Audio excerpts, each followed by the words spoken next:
चालेल. सर्व पत्रकार मित्रांचं मनापासून स्वागत आहे. आपण सगळे आलात त्याबद्दल आपलं धन्यवाद सुद्धा व्यक्त करतो. आणि आज जो एक महत्त्वाचा मुद्दा आम्ही महाराष्ट्रासमोर, देशासमोर, नागरिकांसमोर, मतदारांसमोर आणू पाहतोय तो आपल्या सगळ्यांच्या माध्यमातून नागरिकांकडे पोचावा या पद्धतीची अपेक्षा करतोय. जे काही आम्ही मांडू पाहतो हे सत्याच्या मोर्चातल्या असत्यासारखं नसून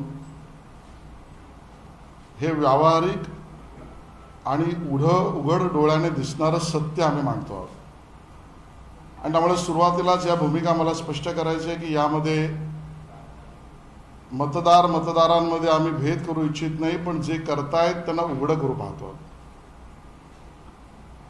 आम्ही कुठल्याही पद्धतीने त्यातला अन्य अर्थ काढावा अशी भूमिका आमची नाही. जे स्पष्ट सरळ दिसतंय ते लोकांसमोर मांडलं पाहिजे ही भूमिका घेऊन आम्ही ते मत मांडतो, आमची भूमिका मांडतो. गेल्या काही दिवसांपासून जे उद्योग आम्ही पाहतो आहोत, महाराष्ट्राच्या विशेषतः विधानसभांच्या निवडणुकीच्या निकालानंतर लागलेला झटका, जोर का झटका धीरे से लगा,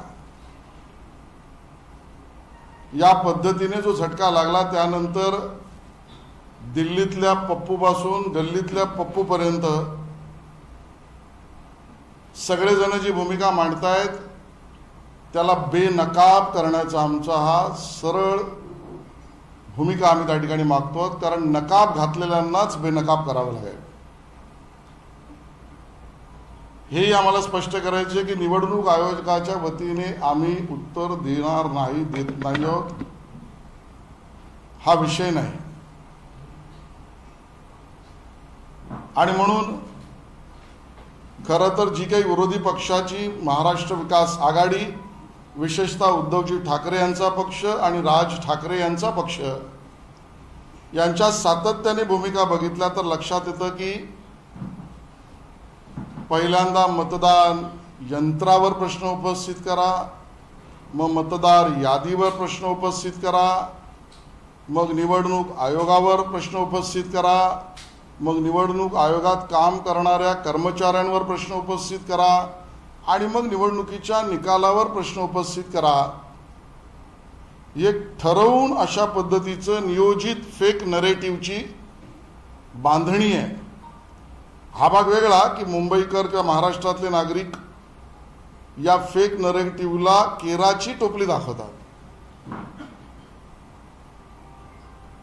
आम्हाला हेही लक्षात येतंय की गेल्या काही वर्षांपासून मुद्दामून महाराष्ट्र विकास आघाडीने आता मनसे हे जातीतलं समाजातलं वितुष्ट निर्माण करण्याच्या राजकारणाच्या भूमिकेला सामंजस्य वाटावं अशा भूमिका घेत आहेत. आणि भारतीय जनता पक्षाची भूमिका तर खूप स्पष्ट आहे, ती अधोरेखित करतो आम्ही.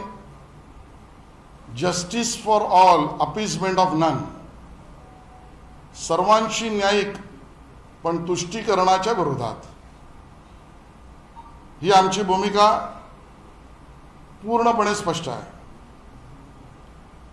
या ठिकाणी मला उल्लेख करायचा आहे तो म्हणजे जो काही मोर्चा काढण्याचा प्रयत्न विरोधी पक्षाने केला तुमच्याच भाषेत मनसे व मविया, हे कोण कोणाच्यात आहे अजून स्पष्ट व्हायचं, पण जे काय असेल ते, त्यामध्ये उद्धव ठाकरेजी असं म्हणाले, देवेंद्रजी तुम्ही महाविकास आघाडीने केलेल्या गडबडीची उदाहरणे दाखवाच.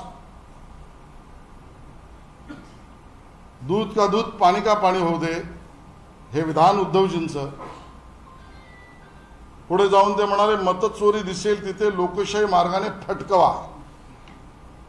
मी चुकत नसेल तर हे विधान उद्धवजींचंच. राज ठाकरेजी